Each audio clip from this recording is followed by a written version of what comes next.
Programme में एक बार फिर खुशामदीद बात हो रही थी पीडीएम के मुस्तकबिल के हवाले से। और पीडीएम चूँकि अब मुतहर्रिक होने जा रही है, और क्या इसका जो प्रेशर है वो हुकूमत पे ये बिल्ड करने में कामयाब होंगे या नहीं। उस्मा करदार साहिबा, आपको ख़तरा है? पंजाब में ये कह रहे हैं कि सबसे पहले आगाज़ हम पंजाब से करेंगे, जलसे जुलूसों का शेड्यूल भी ऐलान कर दिया गया है।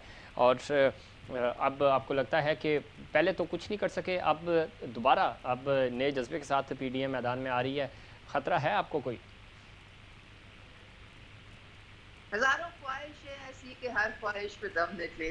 हुकूमत को तोड़ते तोड़ते ये खुद पीडीएम को तोड़ के फारिग कर बैठे हैं। पता नहीं कितनी इन्होंने डेट्स दी, कितनी इन्होंने डेडलाइंस दी, और इस पीडीएम के गुब्बारे से तो कब की हवा निकल चुकी है। अब देखे ना, इनकी गैर फित्री ये इत्तेहाद था, इनकी एक से दूसरी जी जी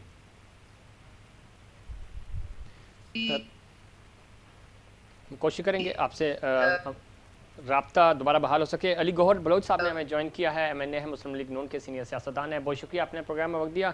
किस तरह देखते हैं अब चूँकि पीटीएम दोबारा से फ़ाल होने जा रही है, और ख़ास तौर पे पंजाब में आप प्रेशर बिल्ड कर सकेंगे पंजाब हुकूमत पे? देखिए, बिस्मिल्लाहिर्रहमानिर्रहीम। देखें, बिल्कुल पीडीएम के पहले भी जितने जलसे थे और जितनी भी पूरे पाकिस्तान में एक जद्दोजहद शुरू की, तो वो कामयाब तरीन जद्दोजहद रही। वो तहरीक जो थी वो कामयाब रही और लाखों लोगों के जलसे हुए।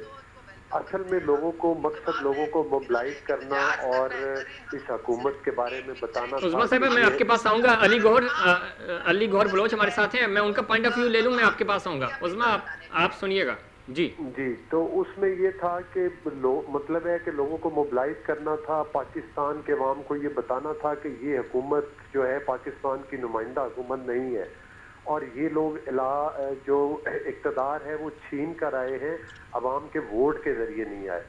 तो अब इंशाअल्लाह ताला पीडीएम दोबारा से मुनज़्ज़म होकर एक भरपूर तहरीक को दोबारा से शुरू कर रही है, और इंशाअल्लाह ताला उसके नताइज अवाम के सामने आएंगे।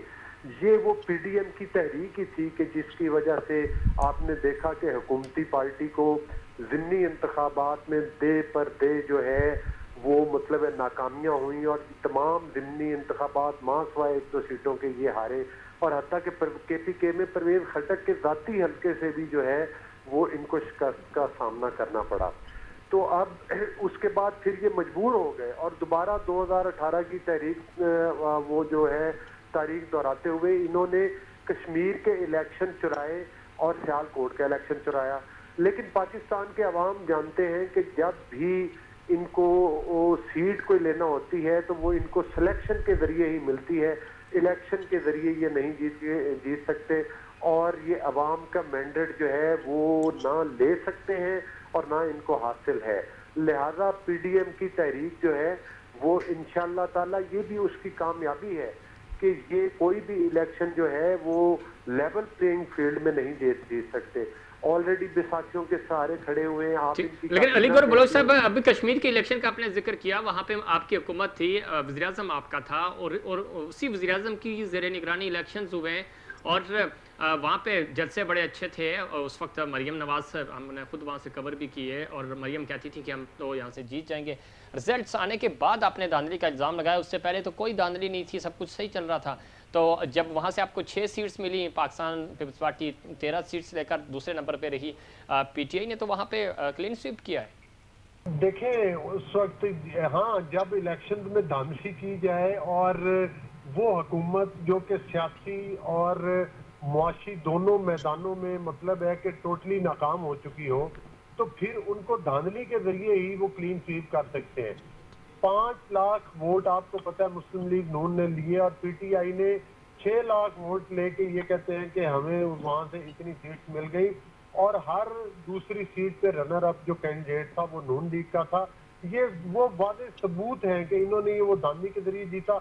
आपने वहां पर वो गंडापुर के जो मतलब है कि जो कुछ उसने किया वो भी आपने देखा, और जिस तरह के का मतलब पूरे इलेक्शन के सिस्टम पर कब्जा लगा। फिर आपने देखा कि लोग कश्मीरियों के ऊपर फायरिंग की गई।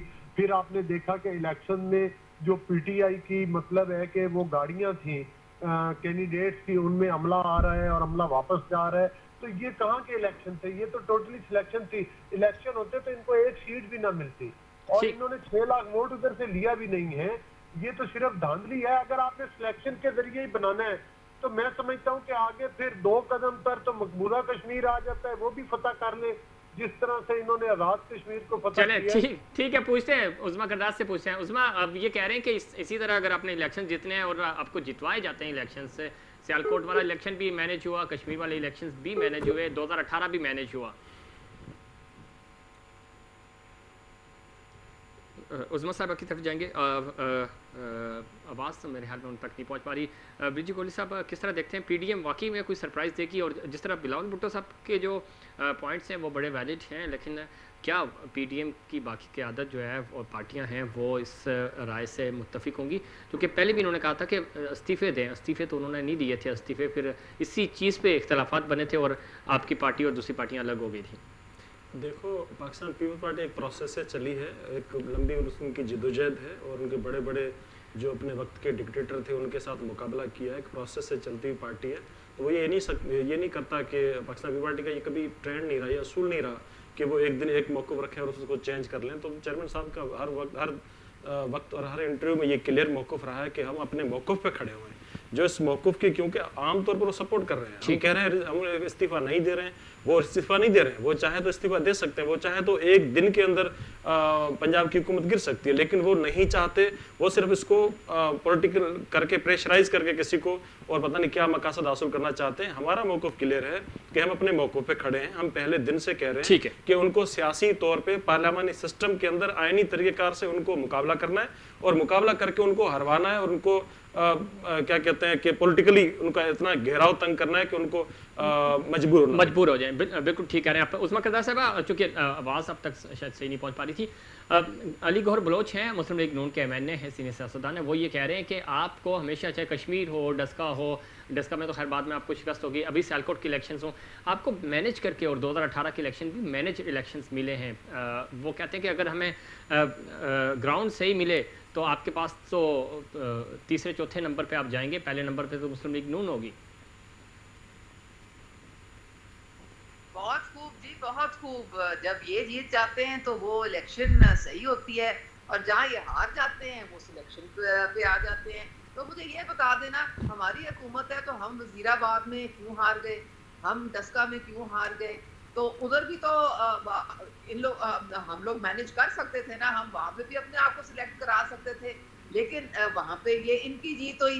तो अब ये इतना क्यों रो पीट रहे हैं सियालकोट में, जब इनको पीपी को भी यही बोल रहे हैं। नहीं, तो जहाँ इनकी जीत हुई आपने कबूल किया, इलेक्शन कबूल किया आपने, तो इलेक्शन कमीशन के खिलाफ प्रेस कॉन्फ्रेंस कर दी थी। सही। अली गौहर साहब, क्या लास्ट 10 सेकंड है हमारे पास, किस तरह रिस्पॉन्ड करेंगे? आप क्या पूछ रहे थे?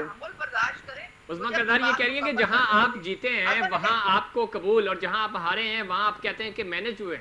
तो वो कह रही है अगर मैनेज करने होते तो हम सारे इलेक्शन मैनेज करते हैं ना, फिर तो सारे ही मैनेज किया ना। 2018 का इलेक्शन है, वो पूरी कौम ने देखा कि वो मैनेज था। और ये बात मैं नहीं कर रहा, आपने डस्का के इलेक्शन में देखा कि सुप्रीम कोर्ट ऑफ पाकिस्तान ने और इलेक्शन कमीशन ऑफ पाकिस्तान ने जो वहाँ पर जजमेंट दी, और उन्होंने ये रंगे हाथों वोट चोरी करते हुए पकड़े गए, और उस चोरी के पकड़े जाने के बाद आपने देखा कि ये एक्सपोज हुए, और सुप्रीम कोर्ट ऑफ पाकिस्तान ने इनको सर्टिफिकेट पकड़ाया कि ये वोट चोर है। तो मकसद ये है कि इनकी पार्टी में देखने तमाम वो लोग आए हैं जो, चले ये तो हो गया। आखिरी 10 सेकंड है मेरे पास। अली गौहर साहब, क्या कहेंगे? पंजाब में सरप्राइज करेंगे आप इनको? पीडीएम सरप्राइज देने जा रही है कोई? देखें, हम नहीं चाहते कि वहाँ पर कोई दोबारा ठीक है। पाकिस्तान में कानून। उस्मा करदार साहब, आपको लगता है कि पीडीएम इत्तेहाद आपके खिलाफ कुछ कर सकेगा, चाहे वो फेडरल में हो या पंजाब में? 10 सेकंड है। देखिए जी, पीडीएम हुकूमत को खत्म करते करते तो खुद खत्म हो गई है। अब ये जो किस्सा परीना बन चुके हैं, इनके गुब्बारे भी से तो बहुत पहले हवा निकल गई थी। जब से पीडीएम बनी है, ये हमें कोई एक डेट, फिर दूसरी डेट, फिर तीसरी डेट, आज हम इस्तीफे दे रहे हैं। जी, आपको लगता है कब इलेक्शन होंगे? लग नहीं रहा, मुझे बहुत क्लियर और साफ पता चल रहा है इनके अपने लोग छोड़ रहे हैं, और इनके अपने लोग जो इनके बहुत करीब थे, इनके बहुत चाहते और दादले थे, वो इनको छोड़ के जा रहे हैं। तो ये बात है क्लियर नजर आ रही है कि इनसे इनके साथ लोग भी तंग हैं। साहब आपका बहुत शुक्रिया, जनाब अली गौर बलोच साहब आपका भी बहुत शुक्रिया। नाज़रीन, ये था हमारा आज का प्रोग्राम। उम्मीद करता हूँ दीगर प्रोग्राम्स की तरह आज का प्रोग्राम भी आपको पसंद आया होगा। मुझे और इनसाइड पाकिस्तान की पूरी टीम को दीजिए इजाज़त। अल्लाह निगहबान।